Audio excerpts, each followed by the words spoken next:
उन्होंने नंदवंश का नाश करके चंद्रगुप्त मौर्य को अजापाल से प्रजापाल राजा बनाया।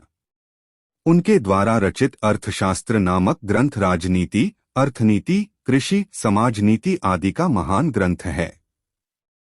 अर्थशास्त्र मौर्यकालीन भारतीय समाज का दर्पण माना जाता है। चाणक्य की मृत्यु को लेकर दो कहानियां संदर्भ में आती है, लेकिन दोनों में से कौन सी सच है, इसका अभी कोई सार नहीं निकला है। विष्णु पुराण, भागवत आदि पुराणों तथा कथाश्रित सागर आदि संस्कृत ग्रंथों में तो चाणक्य का नाम आया ही है। बौद्ध ग्रंथों में भी इनकी कथा बराबर मिलती है। बुद्धघोष की बनाई हुई विनय पिटक की टीका तथा महानाम स्थविर रचित महावंश की टीका में चाणक्य का वृत्तांत दिया हुआ है। चाणक्य तक्षशिला, एक नगर जो रावलपिंडी के पास था, के निवासी थे। इनके जीवन की घटनाओं का विशेष संबंध मौर्य चंद्रगुप्त की राज्य प्राप्ति से है। ये उस समय के एक प्रसिद्ध विद्वान थे, इसमें कोई संदेह नहीं। कहते हैं कि चाणक्य राजसी ठाट बाट से दूर एक छोटी सी कुटिया में रहते थे। चाणक्य के नाम पर डॉ चंद्रप्रकाश द्विवेदी द्वारा लिखित और निर्देशित 47 भागों वाला एक धारावाहिक भी बना था, जिसे मूल रूप से 8 सितंबर 1991 से 9 अगस्त 1992 तक डीडी नेशनल पर प्रसारित किया गया था। ऋण, शत्रु और रोग को शेष नहीं रखना चाहिए, समाप्त कर देना चाहिए। वन की अग्नि चंदन की लकड़ी को भी जला देती है, अर्थात दुष्ट व्यक्ति किसी का भी अहित कर सकते हैं। शत्रु की दुर्बलता जानने तक उसे अपना मित्र बनाए रखें। सिंह भूखा होने पर भी तिनका नहीं खाता। एक ही देश के दो शत्रु परस्पर मित्र होते हैं। आपातकाल में स्नेह करने वाला ही मित्र होता है। एक बिगड़ैल गाय 100 कुत्तों से ज्यादा श्रेष्ठ है। अर्थात एक विपरीत स्वभाव का परम हितैषी व्यक्ति उन 100 लोगों से श्रेष्ठ है जो आपकी चापलूसी करते हैं। आग सिर में स्थापित करने पर भी जलाती है। अर्थात दुष्ट व्यक्ति का कितना भी सम्मान कर लें, वह सदा दुहक ही देता है।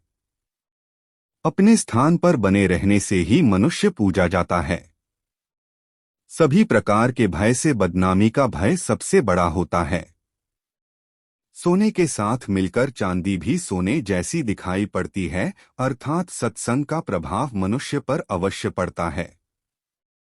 ढेकुली नीचे सिर झुकाकर ही कुएं से जल निकालती है। अर्थात कपटी या पापी व्यक्ति सदैव मधुर वचन बोलकर अपना काम निकालते हैं। जो जिस कार्य में कुशल हो उसे उसी कार्य में लगना चाहिए। कठोर वाणी अग्निदाह से भी अधिक तीव्र दुहक पहुंचाती है। शक्तिशाली शत्रु को कमजोर समझकर ही उस पर आक्रमण करे।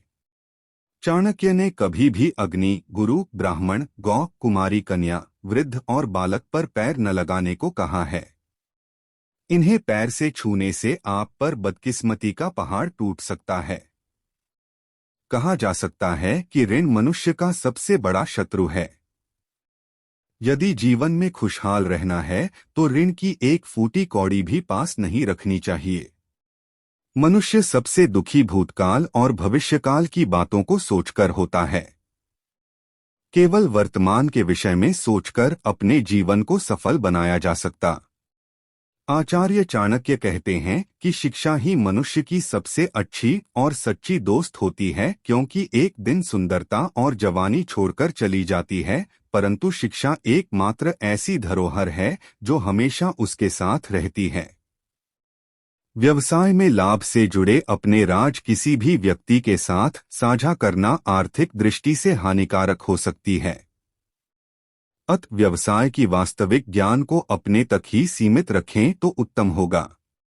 किसी भी कार्य को शुरू करने से पहले कुछ प्रश्नों का उत्तर अपने आप से जरूर कर लें कि क्या तुम सचमुच यह कार्य करना चाहते हैं? आप यह काम क्यों करना चाहते हैं? यदि इन सब का जवाब सकारात्मक मिलता है, तभी उस काम की शुरुआत करनी चाहिए। राज्य के तत्व, सप्तांग सिद्धांत। कौटिल्य ने पाश्चात्य राजनीतिक चिंतकों द्वारा प्रतिपादित राज्य के 4 आवश्यक तत्वों भूमि, जनसंख्या, सरकार व संप्रभुता का विवरण न देकर राज्य के 7 तत्वों का विवेचन किया है। इस संबंध में वह राज्य की परिभाषा नहीं देता, किंतु पहले से चले आ रहे साप्तांग सिद्धांत का समर्थन करता है। कौटिल्य ने राज्य की तुलना मानव शरीर से की है तथा उसके सावयव रूप को स्वीकार किया है। राज्य के सभी तत्व मानव शरीर के अंगों के समान परस्पर संबंधित, अंतर्निर्भर तथा मिलजुल कर कार्य करते हैं। स्वाम्यमात्य जनपद दुर्ग कोषदंड मित्राणि प्रकृतयः अर्थशास्त्र 06.1.01। एक स्वामी राजा शीर्ष के तुल्य है। वह कुलीन, बुद्धिमान, साहसी, धैर्यवान, संयमी, दूरदर्शी तथा युद्धकला में निपुण होना चाहिए। 2 अमात्य मंत्री राज्य की आंखें हैं। इस शब्द का प्रयोग कौटिल्य ने मंत्रीगण, सचिव, प्रशासनिक व न्यायिक पदाधिकारियों के लिए भी किया है। वे अपने ही देश के जन्मजात नागरिक, उच्च कुल से संबंधित, चरित्रवान, योग्य, विभिन्न कलाओं में निपुण तथा स्वामी भक्त होने चाहिए। 3 जनपद, भूमि तथा प्रजा या जनसंख्या राज्य की जंघाएं अथवा पैर हैं, जिन पर राज्य का अस्तित्व टिका है। कौटिल्य ने उपजाऊ, प्राकृतिक संसाधनों से परिपूर्ण पशुधन, नदियों, तालाबों तथा वन्य प्रदेश प्रधान भूमि को उपयुक्त बताया है। जनसंख्या में कृषकों, उद्यमियों तथा आर्थिक उत्पादन में योगदान देने वाली प्रजा सम्मिलित है। प्रजा को स्वामिभक्त, परिश्रमी तथा राजा की आज्ञा का पालन करने वाला होना चाहिए। 4 दुर्ग, किला राज्य की बाहें हैं, जिनका कार्य राज्य की रक्षा करना है। राजा को ऐसे किलों का निर्माण करवाना चाहिए जो आक्रामक युद्ध हेतु तथा रक्षात्मक दृष्टिकोण से लाभकारी हो। कौटिल्य ने 4 प्रकार के दुर्गों औदिक, जल दुर्ग, पर्वत, पहाड़ी दुर्ग, वन दुर्ग, जंगली तथा धनवन, मरुस्थलीय दुर्ग का वर्णन किया है। 5 कोष, राजकोष राज्य के मुख के समान है।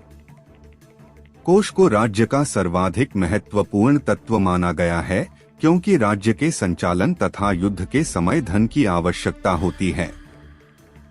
कोष इतना प्रचुर होना चाहिए कि किसी भी विपत्ति का सामना करने में सहायक हो। कोष में धन वृद्धि हेतु कौटिल्य ने कई उपाय बताए हैं। संकटकाल में राजस्व प्राप्त